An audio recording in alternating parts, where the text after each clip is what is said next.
Well, folks, here we are, suiting up again for another episode of the Soul Sessions. But, well, this episode is going to be great, as they say, because, well, takeness is greatness after all. Tate Mayfairs, welcome to the show. Hey, yo, thanks for having me, buddy. Well, Damn right, takeness is greatness. It is indeed, as we all love to suit up proper, look good, and, well, adhere to the code of greatness for takeness. But, Tate, I want to know, every guest has a story, and every story has a beginning. I want to know, how did your story begin becoming a wrestling fan? Becoming a wrestling fan. Well, my family. My dad was a martial artist. My great uncles, bare knuckle boxers. Got up to some other business as well. So I guess I kind of had it already in my DNA, in my nature, to be involved in fighting and combat sports.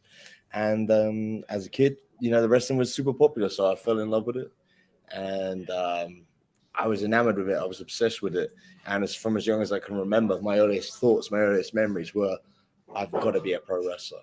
And just like anything in life, if you want it enough and you pursue it, it's yours. And now you're looking at a man who is Google certified, the greatest professional wrestler to ever walk planet Earth. Well, absolutely, indeed. It's a hell of a title to have, and a well-deserved title, my friend. Obviously, you mentioned combat sports there. Think of stuff like Muay Thai, Taekwondo, and kickboxing and everything. From what kind of combat sports do you think helped transition to wrestling training? I mean, to be honest with you, it was all as one. So it wasn't like I did one. Tell a lie, I did karate before I began professional wrestling training, and just as a kid growing up, my uncles, my granddads, my dad would, teach me how to fight, wrestle, and box and stuff like that. So, yeah. Yeah, it's an exceptional thing to have, and have that family support, going into, combat sports as well. And probably going into wrestling as well. How much was that support there for you going into wrestling training? Was it such a great thing to have?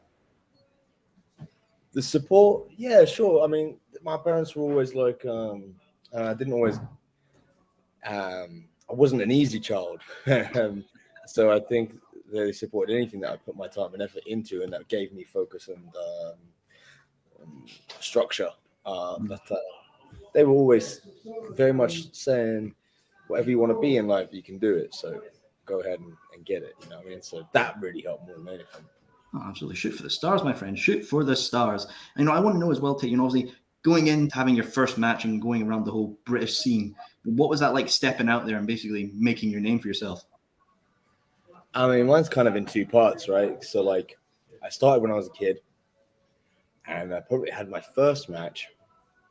It was obviously in a rumble, like many other people, multi-man within a rumble. I think it actually was on the wrestling channel at the time. It was just hilarious to think of that my debut match was on television, although I'm not suggesting I was quite the superstar I am today at that point. But yeah, that was after a week. It was after a week of training. So it was the stepping into it was very quick, and I began wrestling around the country like that. I went away, had a whole load of excursions and life to do and to learn and experience. So I went away. I did it for like 5 years, and then I went away for a period of time, and then I came back in the second run. And the journey to get to that second run, what I had to experience in life and learn and travel across life and come back to that, was even greater. So first time, it was like a childhood dream. Oh my God, I'm doing this. This is awesome. It's all happening so quick. This is so natural. It feels so right. And then the second time was like the prodigal son, the returning home back to where you belong to complete the journey, It was fantastic. It's a hell of a journey to have, my friend. And obviously, sometimes you rise too quick and it'd be like a bit of a whiplash. You need to take your time, pace it out, and learn and adapt. And I want to know from yourself, Tate, as well, what kind of aspects from wrestling across Britain and other places you've been as well, what aspects did you pick up and harness that knowledge? Can you rephrase that? Like, how do you mean? What aspects did I pick up for? Like, sort of like ring psychology, working crowds, or, styles of wrestling as well? Yeah. Well, there's many different styles of wrestling. It's just like music and film and stuff like that. I kind of have my preferences, but I like to pull from everywhere a little bit. I do think like I'm a full meal kind of guy, like in terms of the art that I put together. I think every match depends on, I approach each match from the perspective of like, okay, here's me, my strengths as a fighter. Here's this person and their strengths as a fighter. Now, how can I work with that? How can I not play into their strengths and fight a losing battle? How can I play into their weaknesses and like find the bits where I can get ahead? Mm-hmm. And naturally, you know, that fights make great matchups, make great stories, you know, and naturally great when you use good fighting styles and you figure out how to like maneuver around and work with your opponent to the best ability you can. That's how you have great stuff. And every crowd is different. I've started to get an understanding of different towns and different companies, how their crowds expect different things and want different things. And that you can't, even though it's combat sports, you can't deny that the fans, especially in wrestling, are such a big part of it. So it's entertainment as well at the end of the day. So, you know, I take into consideration and have fun with amusing the crowd and amusing myself in all together as one.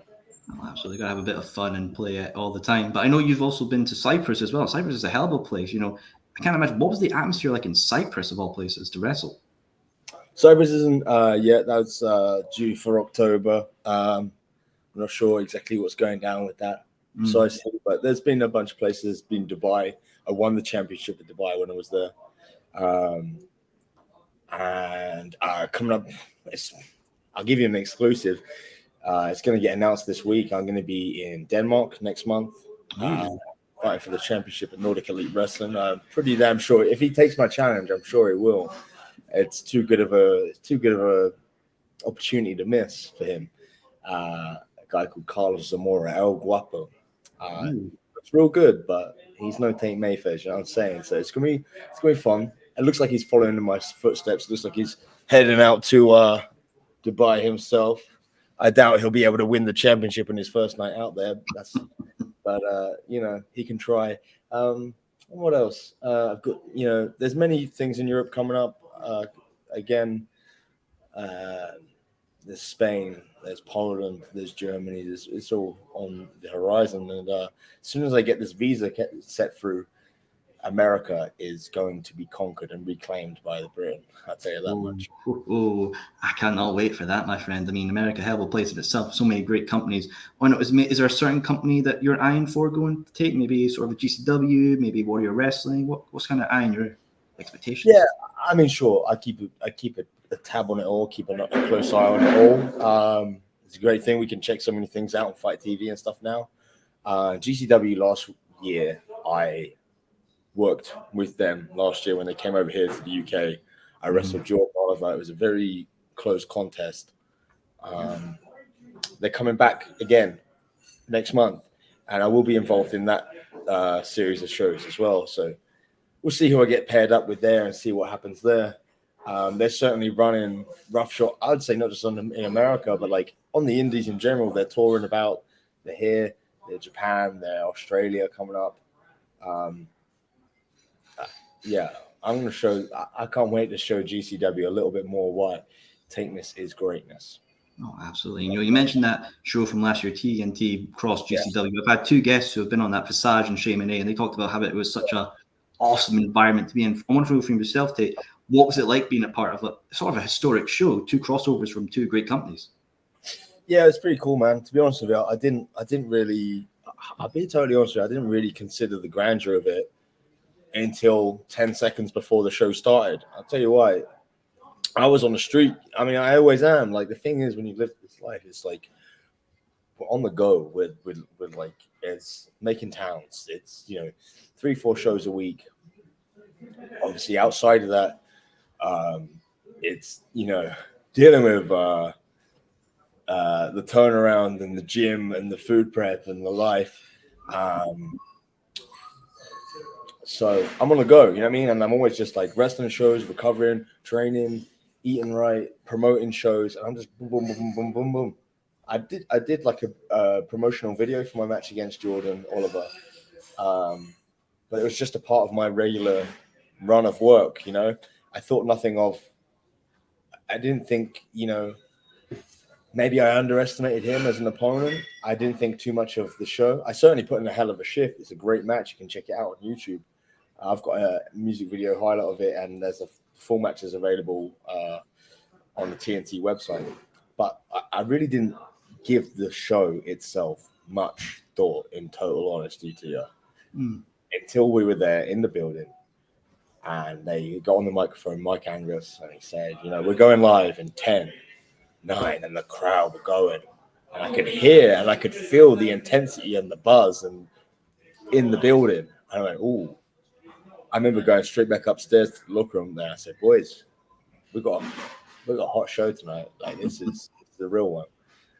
And yeah, it was fun. It was really fun. Absolutely. And of course, they're coming back this year as well. I mean, hey, personally, I would love to see you against Matt Cardona. You take that internet championship off him, and maybe so. I think there's some similarities. But I don't know. Poise it to him. Let's see if he's got the minerals.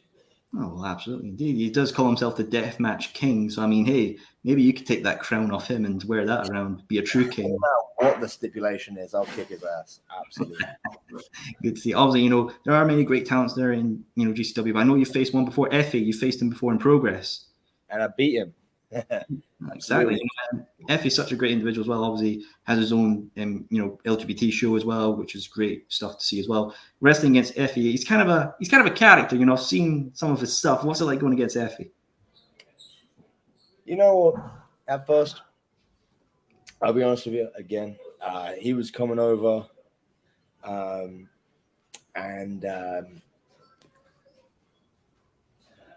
like, he is such a character, right? He's outspoken. He's got a lot to say. He's caused some stir. It was not long before his match that he had that match with Moxley that had a lot of like reaction online for some of the bits they did in there. I didn't really like him, to be honest. Yeah, I thought you're not what wrestling's about. You're a mug. You know what I mean? You're taking a piss out of something that I love. And then we got in there, and the guy can fight for real. He is a professional wrestler, and he's a great one. But as all of them, he's not as good as me because I beat him. You know what I'm saying? And I have less. You know, when you go to war with people, when you have good fights with people, like it changes perspective. Sometimes you get more and more frustrated at them. Other times you feel a different way. As it stands right now, it could change in time, but I'm okay with it. Well, I mean, you've beaten Effie. Maybe you might be his tag team partner, Ali Catch, one half of Bussy. You know, maybe complete the story. I complete the story, absolutely, yeah. Maybe so. Well, all surprises. Frosty now as well, right? It's a Dark Sheik. Maybe so. Ooh, all surprises are in store. But, you know, I do want to talk about kind of your home, Progress Wrestling. Such a great company. I want to know from yourself, how did you first come to know about Progress? How did I first come to know about Progress? So it kind of started up while I was away from wrestling. A friend of mine from earlier in my wrestling career when I was younger, when I was a kid, came up with Sebastian from the Geezers. If anyone remembers that, can call that back. And I remember he invited me to a Progress show, and he wasn't wrestling on it. He was just there to sell his T-shirts. He turned up and just sold his T-shirts. And so I came in and I watched the show and I saw how it was all kicking off. I saw some of the things he put online. I saw the quality of wrestling there, the quality of production there. And I saw the fanfare because, like I say, he didn't wrestle a match, but he managed to sell. I ain't going to say too much and break too much down, but I'll tell you this much. The man made more than the promoter that night on selling T-shirts. And I was like, okay, someone's cooking around here. something's cooking around here. And then when I did come back, I got in at the ground level at Progress, and I helped out in every way, and I've been a part of, building and the growth and the continuation and the history of that company from the ground up. For the last 5-6 years, and I'd say it's pretty obvious to anybody who watches. I'm in line for that Progress World Championship in the not too distant future. Oh, absolutely. And I know Progress are selling replicas of that on their shop. I mean, I'll get one, and when you become champ, I'll have you sign that, my friend. That'll go up in value 10%. I absolutely guarantee. 100%. I already signed one. We did sign one for Super Strong Style 16 when I went toe-to-toe with Will Ospreay. I was the favorite to win. They had everyone sign the belt. And I think they gave it off for charity. They had a special Super Strong Style 16 belt, which everyone signed. It's not my first Progress belt I've signed. I'll sign yours, no problem. I feel absolutely blessed. But obviously, there's been many great Progress World Champions. I want to know from yourself, Tate, who's your top four Progress World Champions? I mean, it's got to be, Pete did such a great thing for it, and it was so. There's like backstory behind like how it took so long for them to like finally come around to picking him as the guy, even though he was the guy in the UK for a while, but as a wrestler, the wrestlers knew, but he wasn't getting his fair. So when he did get it, that kind of affirmed it to everyone. Him, and he's a great wrestler and a great guy. Him. Eddie Dennis, I think Eddie Dennis had a great. It took a little while before it got there, but he had a great series of matches as a champion, and he was a great Progress Wrestling champion. It's got to have Walter involved in this picture, right? Of course, absolutely. As we say. I don't know. Some people have gone on to get in trouble, which are probably not so they lose their accreditation, but other people have helped really build that. The spark of what went on to become so grandeur and loved about Progress. You know what? Even though he ducked me in a fight, and that's a 100% fact, you can look it up. I was scheduled to fight Cara Noir last year, and he got ill. Same as Warren Banks got ill. The morning of it doesn't happen to anyone else. Let me just point that out. Doesn't happen to anyone else. I think it's something to do with those brass knucks knocking people out cold. That's what I think it's about. But Cara Noir, even though he did duck me and he still owes me that fight, I think he was a fantastic Progress Wrestling champion. He saw the company through the lockdown, and he was. Even though I think the fans are idiots, because they are, but they're part of the experience, and he was so loved by them that the reaction that it got when he did finally lose that belt says it all, I think. Oh, absolutely. I mean, it just shows, I think, they can't handle your greatness, that it's too much for them to bear, so they have to get out of the way of the greatness. Something like that, man. I don't know. I can't speak for these chumps. Very much, Dean. But obviously, you faced many great people in Progress. Want to highlight Ricky Knight Jr. Hell of a guy from a great family of wrestling. Going against someone from that kind of legendary family within the business, was that a bit of unnerving pressure upon you? Do you think? To a degree. I mean, the Knights are notorious. The famous wrestling family. I've known about them. And for years and years and years and years, ever since I very first stepped into the business when I was a kid. The Knights, but it doesn't bother me. It doesn't bother me who's in there. Do you know what I mean? It does not bother me one bit. It doesn't matter how big they are, how quick they are, how hard they hit, and the Knights do hit hard. I'm not bothered. I know how great I am. It was another great match. It's just another one. A great one for the repertoire, eh? A great one for the repertoire. But also, I gotta mention And he did say himself that again, I never speak no lies. You know, in the words of CM Punk, tell me when I'm telling lies. After the match, he said, Tateness is greatness. Go check it out. So he knows how great I am after that as well. Well, there's two people we acknowledge in wrestling. We acknowledge Roman Reigns, but we also acknowledge Tate Mayfairs. There's the two people that must be acknowledged. And guess what? Roman Reigns, I had did some business with him on SmackDown. When was it? A couple of months back. He acknowledged me too. So, it's mutual, brother. The man's got the guarantee. What we love to see. But obviously, I got to mention Progress, Super Strong Style 16, you and Ospreay. Ospreay is a hell of a guy. You look at him from a fan watching the ring, he gives off such immense energy and, spirit. I spoke to Session Moth Martina, who faced him, and she described it as like facing a lion in the ring. From yourself, Tate, what was it like facing Ospreay? He's really good, isn't he? Everyone goes on about how great he is. He's had a lot of success. He's had a lot of fantastic matches. Earlier in the year, he put out an open challenge. I answered that. He was saying, "Oh, where is everyone? Where is everyone?"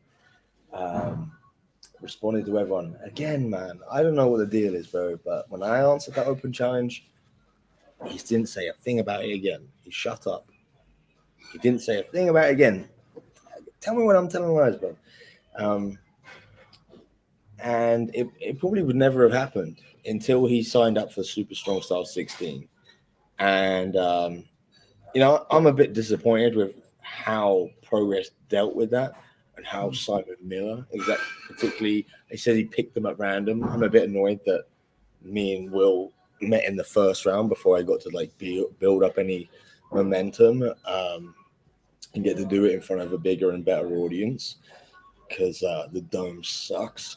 You know what I mean? All the Progress Wrestling fans suck, but especially at the Dome, bunch of losers. I mean, anyway, not that the ballroom's any better. There are a bunch of losers there, but at least it's a better venue for me to prepare in. That's a kind of Tate Mayfairs venue. You know what I mean? I can have my own. Anyway.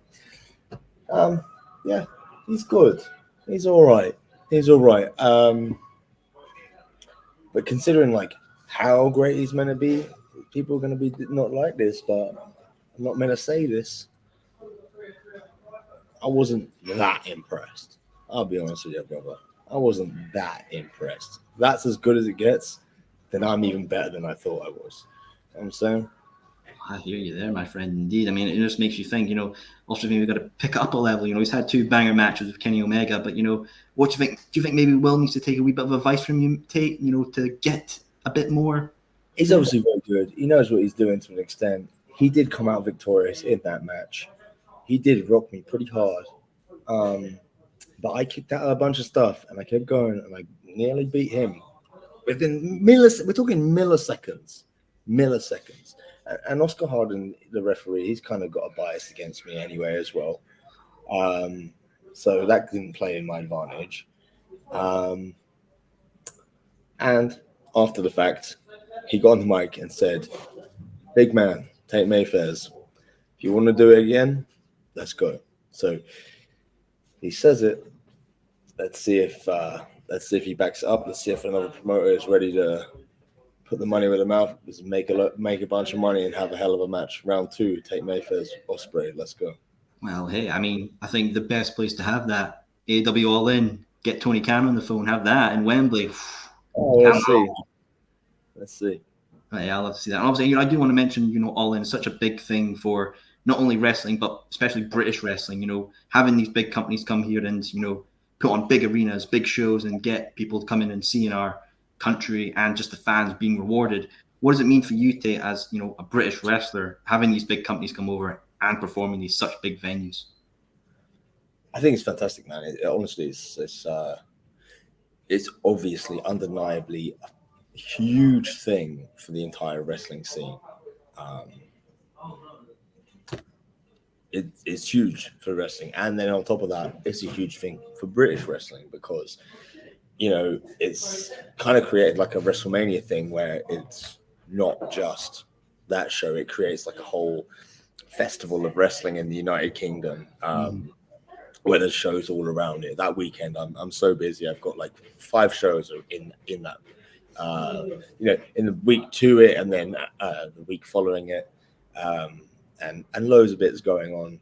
So it's obviously awesome. I mean, I'm not involved with Rev Pro at this moment in time, but they're putting on a huge show themselves at the Copper Box Arena, which is a venue which is very dear to my heart because I used to live up the road from there when I lived in East London, regrettably. But I think it's all a positive, man. It's going to be undeniably, obviously, it's a positive, and it's a huge thing for not just wrestling but British wrestling, and hopefully everyone in the scene as well. Oh, absolutely. As well, you mentioned that kind of atmosphere of so many great shows putting on. People can go see these. I want to know from yourself, Tate. Do you feel like the vibe about this energetic? Having all these independent shows going on. What's the vibe between wrestlers? Is it sort of like a wow, we could be on like a great stage now of having people view our work? I think it depends person to person. I mean, the people who are sort of battle ready and good enough and active enough, smart enough, they know. I don't know what to say. Like, it's obviously going to be hard. I mean, everyone's going to put in their best, and everyone's going to really show up that weekend. And it's going to be, I know that everyone's tries their absolute best each and every single weekend. Like, we have so many great wrestlers in the United Kingdom that they have hell of a fights all the time. And I just think that everyone's going to step up even more. It's going to be a cannot miss weekend. And just wrestling fans in general, even outside of the independent wrestling bubble, this is like, when was the last time anything of this magnitude happened in the UK? Like 30 years ago? It's huge. It just shows, man. It just shows. But obviously, All In, the main event, MJF versus Adam Cole for the AEW World Championship. I want to know from yourself, Tate, who do you think should win, MJF or Adam Cole?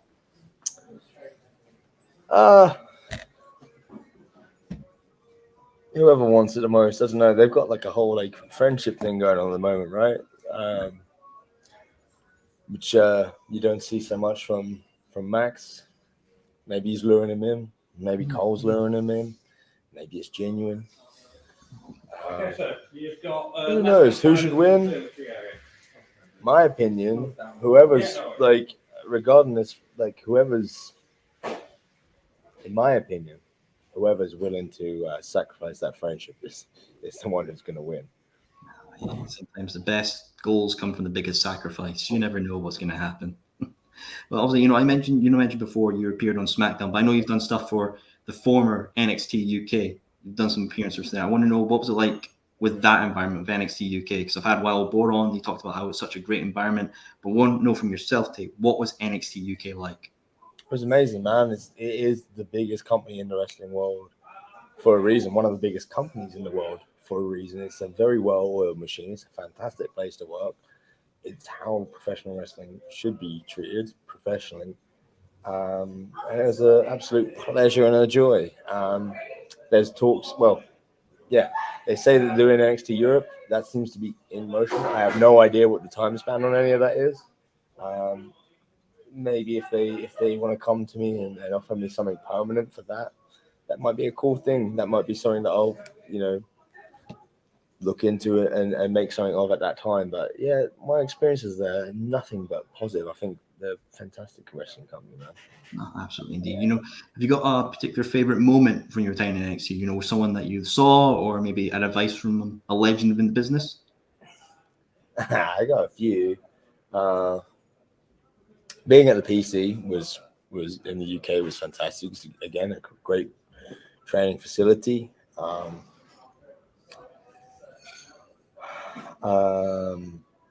I remember at one point, the first time I had a match there, I'm just, again, kind of like the thing I mentioned about GCW weekend. I'm just in my space and I'm just doing the work and like I'm not really acknowledging things so much and taking things in.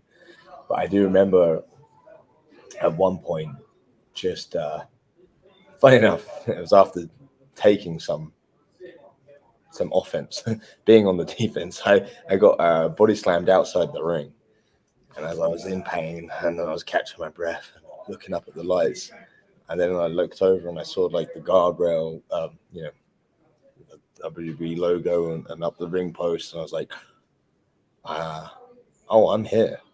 Oh, I'm right here in the WWE. I see the cameraman. I'm like, oh. And sure enough, I actually got back in the ring, carried on the fight, and ended up winning the fight. So that maybe that realization helped me in some way. Maybe not, depends. But I definitely won. That's that much.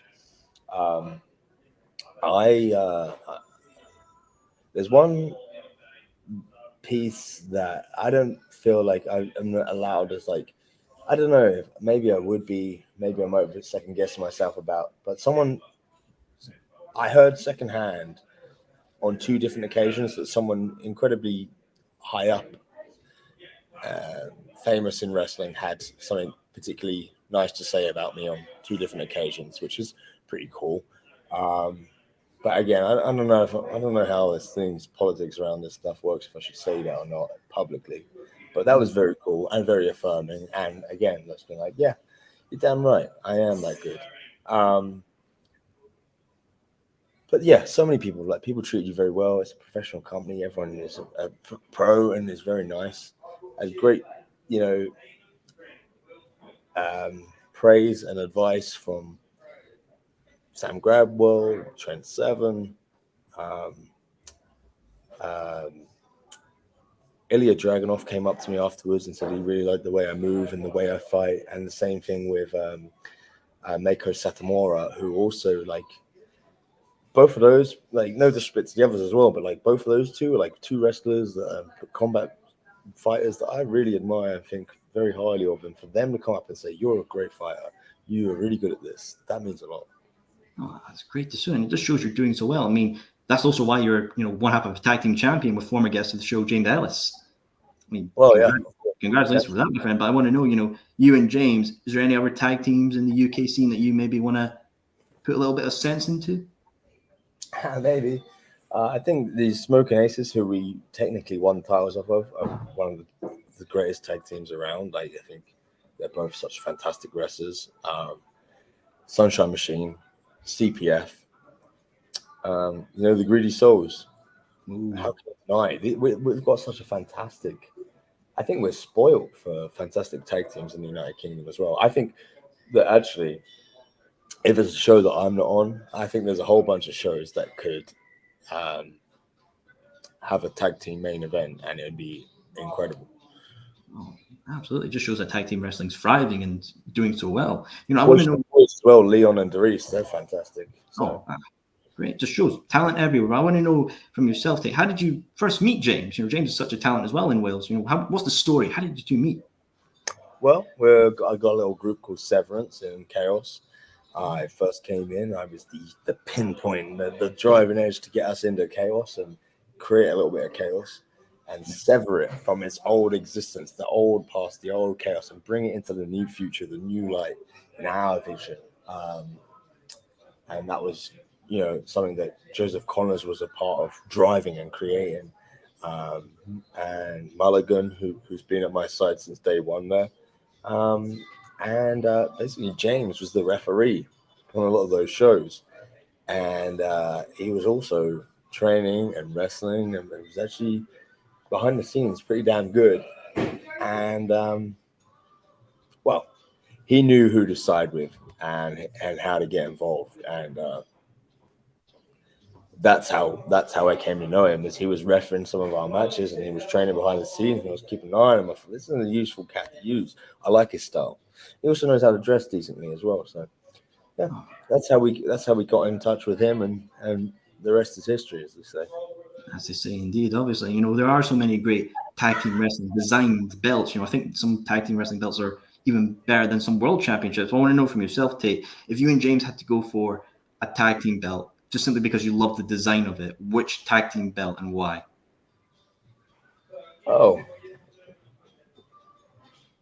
From a design point of view, I think those AEW tag team titles are pretty nice, right? Oh, wow. Absolutely. Titles. Well, Well, you'd have to face FTR for those. I mean, they're the hell of a tag team in itself. I mean, do you think you could beat FTR? You know, top guys. Those little crybabies, I could beat them on a day off, mate. I could beat them on a day off, bro. Well, I would love to see it as well. But obviously, you know, Tate, you're the guest of the show, and I love to see my guests do well. And I don't like them to be insulted, you know, by a certain thumbs up, thumbs down Simon Miller. You know, oh God, I mean, he even had people chanting "asshole" at you outside of an arena in public. You know, why is Simon like this? You know, is he misguided? What's up You with didn't have that? to bring that up, bro. You didn't have to bring that up. Yeah, I know. Oh, I mean, they always like that, though, aren't they? To be honest, I kind of expect nothing less from wrestling fans. The lowest form of human being that there is. Yeah, I mean, I don't get it, man. Like, I am professional wrestling. I am combat sports. I am sports entertainment. Like, I really am it from the ground up. Like, from day, like, born into combat sports, like, raised in this and grown in this industry and grassroots from the ground up, built this industry. Like I've said before, no one comes in and out of this country without my say so. That's a fact. That's a fact. Nothing happens, nothing moves in this country without me. That's a fact. I am British wrestling. And then you got a guy like Simon Miller who gets a camera, sticks it on his laptop, and goes, "Oh, let me tell you why. Thumbs up, thumbs down. I've been watching wrestling. I've gone to the gym today." Like, I go to the gym all the time too, like, you little roided up mug. Like, what? Because you've got an opinion on wrestling and because people, like, follow you like a flock of sheep because you're like some fake nice guy, like people like kind of like you and respect you more than me. If you're actually a fan of professional wrestling, if you actually love independent wrestling, if you actually love British wrestling, if you actually love just, like I say, pro wrestling in general, combat sports in general, then you'll understand that I am the man. You should be cheering me, you should be loving on me, but people are dumb like that, you know what I mean? I've wrestled Simon. Progress tried to surprise jump me and try and like do the dirty on me after my great debut year at Progress. That at the end of the year they try and trip me up at the finish line and have Simon be my like surprise opponent, and I still beat him.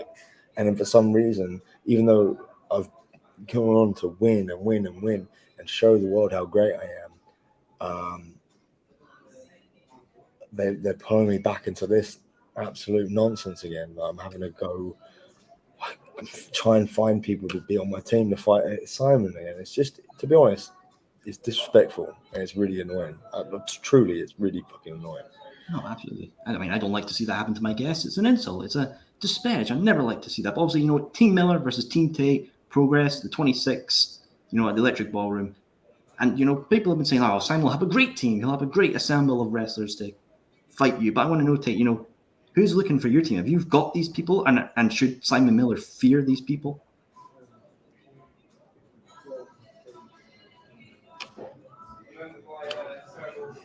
When you live a life like me, not everybody like wants to be your friend because everyone's in competition with you. Everyone, and like, you know what I mean? Like, whatever it is, like, of course I'm gonna find people like, and of course, like, I'm gonna beat him no matter what. Like, he's not a fighter. He's not a fighter. He's a gym rat with an opinion on wrestling. That's it, man. I'm gonna beat his ass. Already have, and will do again. And the same for anyone else he gets on his team, man. I'm not fussed. I just want this past. Like, I think it's stupid. I think Progress is stupid for doing this. And we'll get on with it and we'll get past it. And hopefully then the world can see how great I am and I get that Progress title shot. No, absolutely, pal. You get that title and hang it high. But, you know, I want to know, Tate, I'm not going to say if, I'm going to say when. When you beat Simon Miller and you standing over that boy, how good is it going to feel to give him a good old thumbs down? It's going to feel like a Tuesday, bro. Fair play. This is like, how do you feel when you finish doing like? How do you feel when you finish wiping your ass? I don't give a fuck. Best way to feel, my friend. Best way to feel. Well, Tate Mayfairs, it's been an absolute pleasure here having you on the Soul Session. But before we go, Tate, I want to know as well, you know, wrestling is so important to the UK. You know, we have different kind of scenes. You know, the style up in Scotland is different from the style in London. The style in London is different from Wales, and the Wales to Northern Ireland. I want to know from yourself, Tate, you know, the UK in general, what do you think British wrestling means to the world of wrestling? Well, that's a very interesting question. I mean, over time, it's changed, right? At one point, and to an extent, still it holds it to an extent. It was all about catch can, like technical wrestling, just like great, like chess match. Someone once put it that Mexican wrestling was like spectacle, action, action, bish bash bosh, action, spectacle, superheroes. Japanese wrestling was a story of warriors and fighting spirit. American wrestling was a story of morality and moral play of like good and bad, always at war. And the British wrestling was a tactical game of combat chess. So I think that historically that is what it is, British wrestling. And I will say that the lineage of that, although like things and tastes and stuff evolve and change and develop, I will say like that still holds a standard internationally. And any wrestler in the United Kingdom, no matter what their fighting style is, are better technical wrestlers and tactical chess players in combat sport than any of the other wrestlers worldwide. You see some of these like technical wrestlers in America, and like they're not like I've got trainees that are more technically proficient than these technical wrestlers in other countries, and that's just because it's the nature of our heritage as British wrestlers.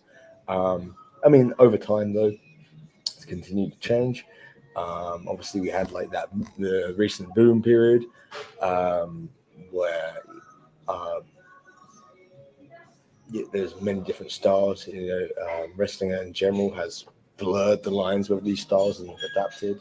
And certainly, you know, my former foe, maybe once again, rival, Will Ospreay is one of the biggest names in the business, perhaps the biggest name in the business right now. And his style is perhaps, you know, international and representative of the United Kingdom to some extent as well. So I think that kind of answers it to you. I think that kind of answers it to you. I think when people come to watch a British wrestling show, they can expect to see a bit of everything, though. There's certainly a bunch of hard hitters. There's a bunch of high flyers, and there's a bunch of technical wrestlers, and there's a bunch of real interesting characters and cats, you know.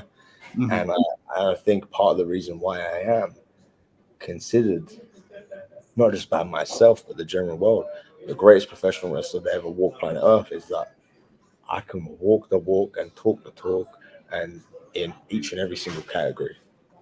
Absolutely, a jack of all trades, Tate, a jack of all trades. Well, Tate Mayfairs, thank you for appearing here on the Soul Session. But folks, remember, you know, Progress, 26th of this month, the Electric Ballroom, Team Tate versus Ting Miller. I'll have a wee link in the description of this video to Progress. Buy tickets, attend the show, see Tate kick his ass. As well, I will have Tate Mayfair's Instagram of this YouTube video. You click that, follow Tate, and see his journey. But thank you very much for appearing here, Tate. And just remember, folks, you know, remember these words, you know, every knee will bend, every head will bow, every tongue will confess, because, ladies and gentlemen, Tateness is greatness. Thank you. Another episode of The Soul Session.